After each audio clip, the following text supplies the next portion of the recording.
Hello everyone, welcome back to my channel. Please don't be jealous, daddy का next episode लेकर आई हूँ। Please please channel को subscribe करना, लाइक करना एंड कमेंट करके बताना ये एफएफ कैसा लग रहा है आप सबको। तो पिछले एपिसोड में हमने देखा था जियांग चंग वांगजी के ऑफिस में आया था वांगजी से मिलने के लिए।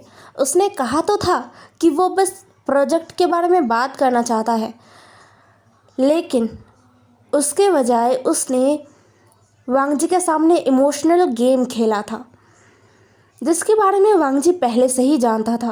मतलब वो सब कुछ जानता है, फिर भी वो ऐसा दिखावा करता है जैसे कि वो कुछ भी नहीं जानता है। विंग के बारे में तो बिल्कुल भी नहीं। और जियांग चंग जो विंग के बारे में इतना कुछ बता गया है, वो उससे वांगजी बहुत ज़्यादा थैंकफुल है।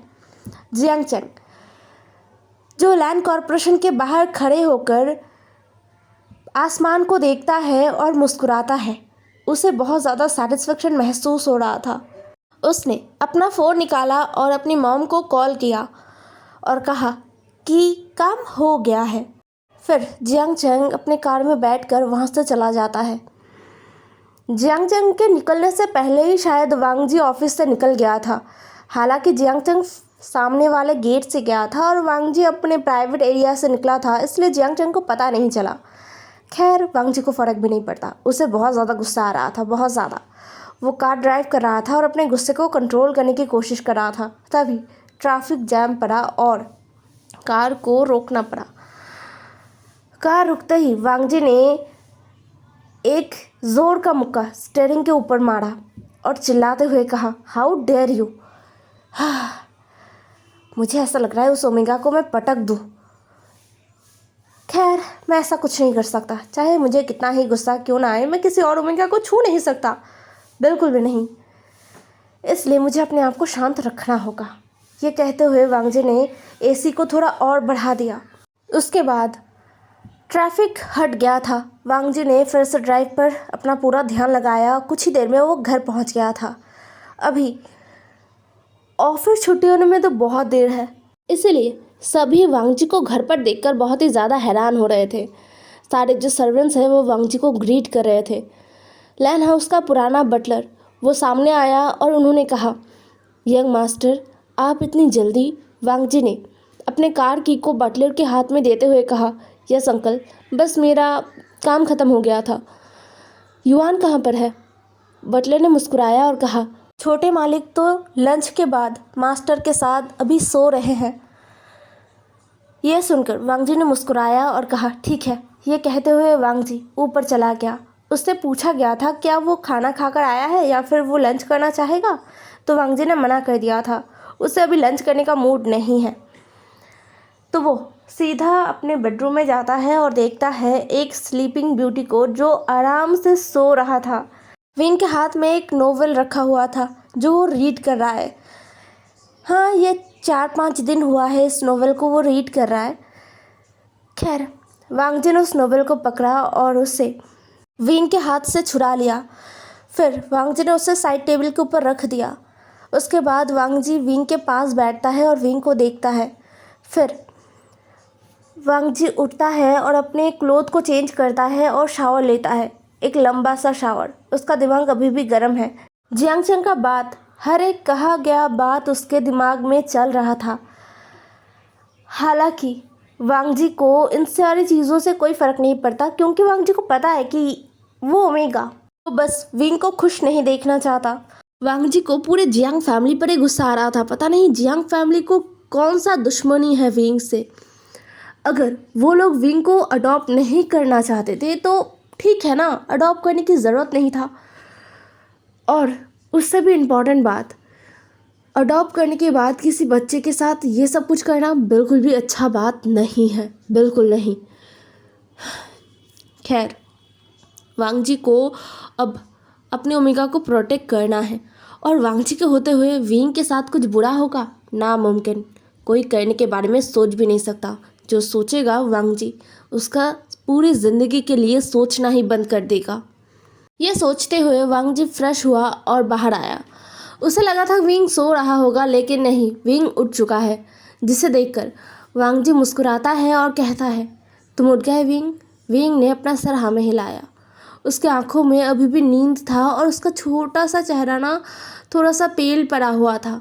वांग जी तुरंत विंग के करीब गया और विंग के फेस को पकड़ते हुए कहा, क्या हुआ है विंग, कुछ हुआ है? तुम अच्छे नहीं दिख रहे। विंग ने मुस्कुराया और कहा, नहीं कुछ नहीं हुआ लंजा, बस शायद मेरा हीट आने वाला है, इसलिए थोड़ा वीकनेस फील हो रहा है। यह सुनकर वांग जी ने विंग को कुछ देर देखा। विंग जो वांग जी के हाथ को महसूस कर रहा था, जो कि ठंडा था, उसे अच्छा लग रहा था। इतनी देर तक सोने की वजह से उसका पूरा शरीर गर्म हो गया था थोड़ा सा।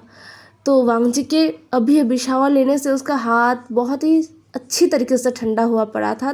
तो विंग को अच्छा लग रहा है, इसलिए विंग अपने फेस को ना वांग जी के हाथ पर रब कर रहा था। वांग जी ने मुस्कुराया और विंग को अपने पास खींच लिया, एकदम अपने गोद में बिठा दिया और विंग के चेहरे को अपने सीने से लगा लिया और कहा, देखो अब ज़्यादा अच्छा लगेगा। यह सुनकर विंग ने मुस्कुराया, उसने कुछ कहा नहीं। उसने वांग जी को टाइटली हग किया। वांग जी विंग के सर को सहला रहा था। फिर अचानक ही वांग जी को याद आया जियांग चंग का बात। तो वांग जी ने विंग को कहा, विंग तुम्हारा भाई आया था आज ऑफिस में। यह सुनकर विंग, जिसने अपने पूरे भार को वांग जी के ऊपर छोड़ दिया था, वो एकदम सीधा होकर बैठ गया और वांग जी के चेहरे की तरफ देखने लगा। वांग जी जो विंग को देख रहा था, वो विंग के बिखरे हुए बालों को संवार रहा था। विंग ने वांग जी के शांत एक्सप्रेशंस को देखा और कहा, जियांग चंग वो क्यों आया था ऑफिस में? वांग जी ने एक बिटर स्माइल देते हुए कहा, आया था मुझे प्रोवोक करने के लिए। वांग जी का एक्सप्रेशंस बहुत ही काम था, जिसे देखकर विंग ने अपना सर एक बार फिर वांग जी के सीने पर रखा और कहा, तो मिस्टर लान वांग जी, क्या आप प्रोवोक हो गए? वांग जी ने विंग के एक्शन को देखा और उसे समझ आ गया कि विंग उसके साथ अभी मस्ती कर रहा है, इसलिए वांग जी ने भी विंग के क्लोथ के अंदर अपने हाथ को डाल दिया और विंग के कमर को टाइटली पकड़ लिया। वो विंग के कमर को अपने हाथों से प्रेस कर रहा था, साथ में अपने फिंगर्स को वो धीरे धीरे ऊपर स्लाइड कर रहा था, जिससे विंग के मुंह से एक कराहना निकल आया। वो निकालना नहीं चाहता था, अपने मुंह को वो दबा रहा था, लेकिन फिर भी वांग जी के टच से वो कंट्रोल नहीं कर पाया और आवाज़ निकल ही आया। वांग जी ने मुस्कुरा दिया और कहा, यस बट थोड़ा सा अलग है, मतलब वो मुझे प्रोवोक करने के लायक नहीं है। एक्चुअली सच कहा जाए तो इस दुनिया में कोई भी ओमेगा ऐसा नहीं है जो मुझे प्रोवोक कर पाए सिवाय तुम्हारे, जैसे कि तुम अभी मुझे प्रोवोक कर रहे हो। और थोड़ी देर बाद तुम खुद रोओगे विंग और कहोगे कि मैं बहुत बुरा हूँ। हाँ, मैं तो बहुत ही ज़्यादा बेचारा इंसान हूँ, बहुत ही ज़्यादा। कोई भला कैसे अपने ही ओमेगा को प्यार करने से खुद को रोक पाएगा? मैं तो कहता हूँ इस दुनिया में जितने भी अल्फाज हैं ना, जो सच्चे दिल से अपने ओमेगा को प्यार करते हैं, वो कभी भी अपने आप को कंट्रोल नहीं कर पाते अपने ओमेगा के सामने, और फिर उनका ओमेगा उन्हें ही ब्लेम करता रहता है कि देखो तुमने क्या किया, तुमने मुझे हर्ट किया, तुमने मुझे दर्द दिया। अब बेचारा अल्फा करे तो करे क्या, उनका ओमेगा इतना प्यारा है तो वो कंट्रोल कैसे करे? वैसे ही मैं भी हूँ, मैं कैसे कंट्रोल करूँ, मुझसे नहीं होता। ये कहते हुए वांग जी ने विंग के नेक पर एक ज़ोर से बाइट किया। विंग जो चिल्ला पड़ा और वांग जी के शोल्डर पर ना एक घूसा मार दिया और कहा, तुम रंजा तुम बहुत बुरे हो, मुझे दर्द हो रहा है। यह सुनकर वांग जी जो हंस पड़ा, उसने हंसते हुए कहा, देखा मैंने क्या कहा था तुमसे। विंग ने अपना मुंह फुला लिया और बोला, पता नहीं और मुझे पता करना भी नहीं है, छोड़ो मुझे उठना है। वांग जी ने विंग के कमर को टाइटली पकड़ा और बोला, कहाँ अभी कहाँ उठना है, अभी तो बिल्कुल भी उठ नहीं सकते तुमने जो शुरू किया है उसे ख़त्म करते हैं। विंग ने पपी आइज दिखाते हुए कहा, लेकिन मैंने कुछ भी नहीं शुरू किया, मैं तो बस अपने आप को आराम देना चाहता था और तुम्हारा सीना सबसे ज़्यादा कंफर्टेबल जगह है ना, इसलिए मैंने कोई भी गलत काम थोड़ी किया है और ना ही मैंने तुम्हें उकसाया है। यह कह के विंग ने अपना होठ फुला लिया था, जिसे देखकर वांग जी ने विंग के लिप्स पर किस किया और बोला, उफ हो डार्लिंग, ऐसे पपी आइज से कुछ भी नहीं होने वाला, क्योंकि तुम्हें पता है ना तुम्हारा अल्फ़ा एक पेट्रोल का ड्रम है, बस छोटा सा चिंगारी और वो फटने के लिए एकदम रेडी। तो अब तुमने वो छोटा सा चिंगारी जला ही दिया है तो फटना भी तो बनता है मेरा, ये कहते हुए वांग जी ने पूरा विंग को फ्लिप कर दिया और विंग वांग जी के नीचे आ गया। विंग ने गहरा सा व्रत लिया। उसे समझ में आ गया कि अब वो छूट नहीं पाएगा और ना ही उसे छूटना है, वो सच में ये चाहता है। खैर, विंग अपने डीप इंटेंशंस को वांग जी को थोड़ी ना पता लगने दे सकता है, इसीलिए तो वो सामने से कह रहा है कि नहीं, ऐसा कुछ भी नहीं है। बट अभी वांग जी वो मानने के लिए तैयार नहीं है और विंग चाहता भी नहीं कि वांग जी माने। विंग का पूरा शरीर कांप रहा था। वांग जी विंग के नेक पर हर जगह किस कर रहा था और अपना मार्क छोड़ रहा था। विंग का शरीर इतना कांप रहा था कि क्या ही बोलो। और ये सब कुछ नया नहीं है। हर बार जब वांग जी विंग के पास आता है ना, विंग का हालत ऐसा ही हो जाता है और वांग जी को पसंद है विंग को ऐसे देखना। विंग जिसके आंखों में आंसू आ गए थे और विंग मतलब बहुत मुश्किलों से अपने आंखों को खोल पा रहा था, ऐसा हालत हो गया था। वो किसी गहरे नशे में डूब गया है, ऐसा वांग जी के नशे में डूबा है। वांग जी विंग के नेक से अपना फेस ऊपर उठाता है और विंग का चेहरा देखता है। उसे बहुत अच्छा लगता है जब वो देखता है कि उसके करीब आने से ही विंग उसके नशे में एकदम डूब जाता है। विंग का हालत कुछ ऐसा होता है जैसे कि उसने बहुत सारा ड्रिंक कर लिया है। वांग जी ने एक टेढ़ा मुस्कुराया और अपने कमर में बंधे हुए टॉवल को एक ही झटके में अपने से अलग कर दिया और वो विंग के और करीब आ गया। कुछ ही देर में उनके कमरे में बस मॉन्स का आवाज़ गूंज रहा था। विंग जो बीच बीच में सिसक रहा था। इन कुछ दिनों में विंग और वांग जी बहुत बार करीब आए हैं, बहुत बार, लेकिन हर बार विंग को एक्सट्रीमली प्लेजर के साथ दर्द भी महसूस होता है। और मतलब ऐसा नहीं कि सिर्फ दर्द ही होता है, ऐसा बिल्कुल नहीं। उसे बहुत ज़्यादा अच्छा लगता है, बहुत ज़्यादा अच्छा। और वो इस अच्छे लगने को वांग जी के सामने एक्सप्रेस भी कर देता है, जिससे वांग जी और ज़्यादा एक्साइटेड हो जाता है। हर बार कुछ ऐसा होता है, विंग ना चाहते हुए भी वांग जी को प्रोवोक कर ही देता है और वांग जी जो पूरा पागल हो जाता है विंग के प्रोवोक करने से। शायद यही वजह है कि विंग को थोड़ा पेन भी सहना पड़ता है। वांग जी विंग के सिसकने की आवाज़ को सुनता है और विंग के फोरहेड पर किस करता है। विंग के आंखों से जो आंसू गिर रहे थे, उन आंसुओं को वांग जी अपने होठों के अंदर ले लेता है।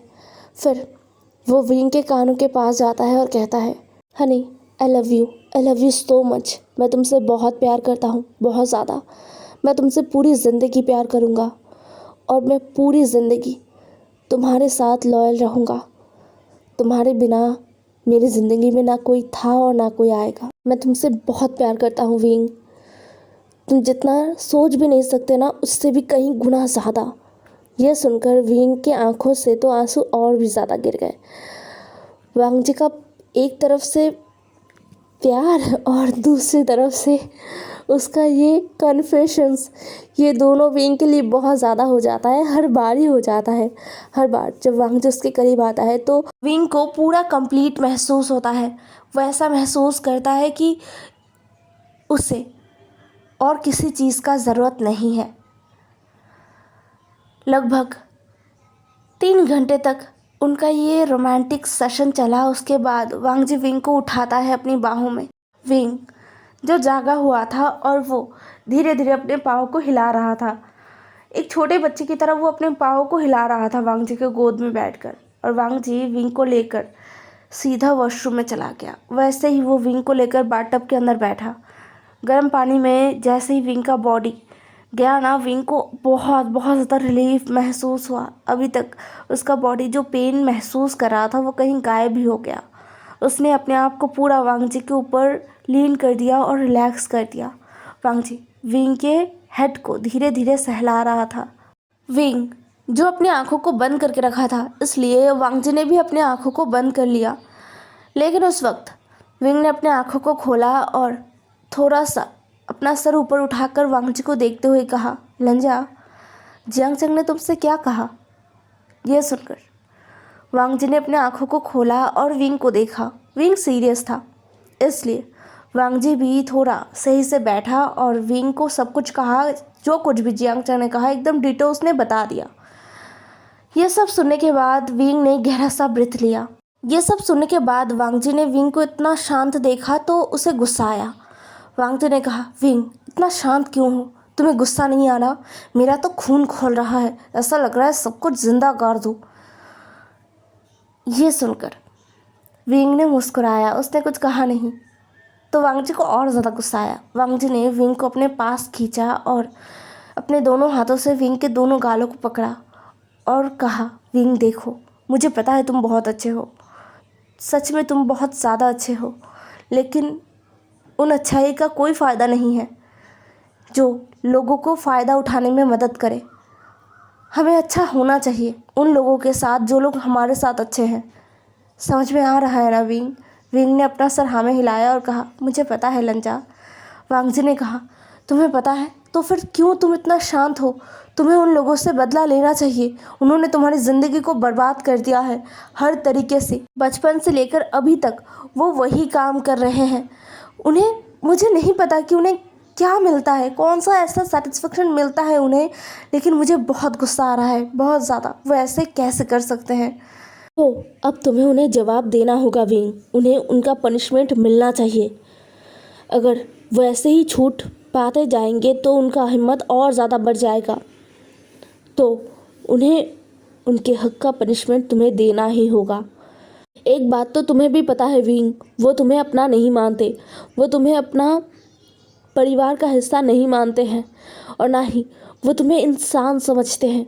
वो बस तुम्हें ऐसा कुछ समझते हैं जिसका इस्तेमाल वो कर सकते हैं, जिसका इस्तेमाल करने का उन्हें पूरी तरीके से राइट है। अगर तुम्हें ये काम नहीं करना है तो तुम मुझे बताओ, मुझे परमिशन दो विंग, प्लीज़, क्योंकि मैं अब अपने आप को रोक कर नहीं रख सकता। मैं अब चुपचाप बैठा नहीं रह सकता, बिल्कुल नहीं। उन्हें समझना होगा कि वो किसके ऊपर हाथ डालने की कोशिश कर रहे हैं, किसका बुरा करने की कोशिश कर रहे हैं और इतने दिनों तक किया है। मैं अपने ओमेगा को उसका हर हक दिला कर रहूँगा। यह सुनकर विंग के आंखों में आंसू आ गए। विंग ने अपने आंसुओं को पोंछने की कोशिश किया और कहा, रंजा, तुम्हें पता है वो तुम पहले इंसान हो जिसने मुझसे ये सब कहा। ज़िंदगी में मैंने कभी सोचा नहीं था कि मेरे लाइफ में भी कोई ऐसा इंसान आएगा जो मुझे प्रोटेक्ट करने के लिए इतना ज़्यादा ईगर होगा। बट मैं बहुत ज़्यादा खुश हूँ। थैंक यू सो मच लंजा, मेरी लाइफ में आने के लिए। वांग जी ने विंग को बस देखा, कुछ कहा नहीं।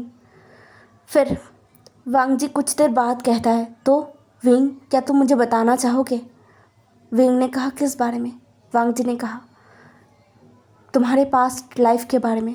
आई नो मुझे सब कुछ पता है, तुम्हें भी पता होगा कि मुझे तुम्हारे बारे में सब कुछ पता है, लेकिन मुझे तुमसे सुनना है। मुझे पता है अभी भी बहुत कुछ है जो मैं नहीं जानता, जो सिर्फ तुम जानते हो।